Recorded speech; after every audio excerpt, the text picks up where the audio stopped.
Hi everyone, it's Claire at the Allentown Art Museum, and today I'm in our exhibition Eclectic Collecting, Curiosities from the Vault.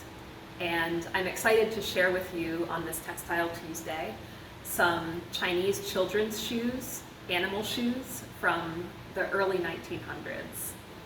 So we're going to look at three different pairs right around the turn of the century, and I absolutely love these shoes. Each one has kind of its own personality, so it should be a lot of fun. Let's take a look. So let's take a look at this pair right here. These shoes represent dragons. They actually have little horns right next to the ears. And you'll notice the eyes and the ears that are embroidered are really large, and that's because part of the importance of these shoes was that the animals would be sensing evil spirits and helping to protect the child who wore them. And so the eyes and ears were key for being able to detect that danger. The animals on the toes, these dragons, are very fierce. They're meant to ward off evil spirits. And you'll also notice the whiskers are really prominent. And a lot of these animal shoes, they have whiskers which have this symbolic quality of tying the child to earth. And so these types of animal shoes were intended to promote good fortune and good health for the children who wore them, and literally have this kind of protective animal who was watching over the child's steps. So let's move on to another pair. These are tigers, which with dragons are the most popular animals depicted in children's shoes. And actually in Chinese folklore, there's a story about a boy who was attacked by an evil official, but he was wearing tiger shoes, and his shoes came to life and saved him. And so you can imagine that for mothers, grandmothers, aunts who were making and embroidering these kinds of shoes for their children, that they would hope that their stitches could be providing similar protection.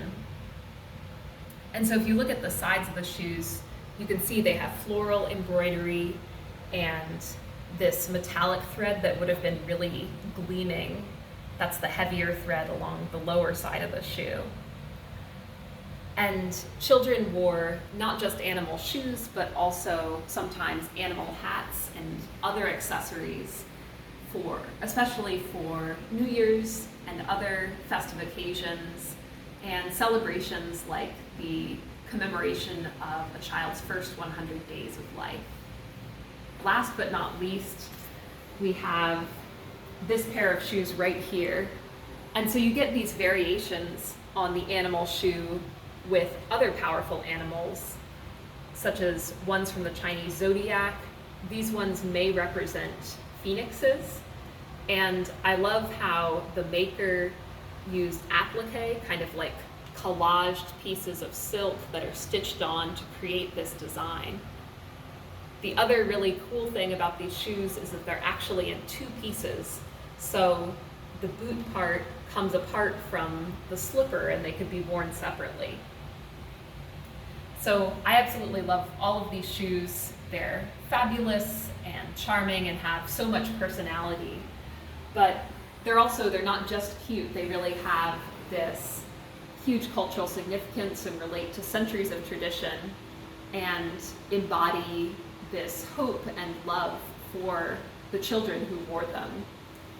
And so I invite you to come out to Eclectic Collecting at the museum to see our whole wall of global footwear and other unseen and unusual areas of our collection. This month in June, we're inviting visitors to vote on the sassiest shoes in the collection. So definitely stop by and fill out a ballot.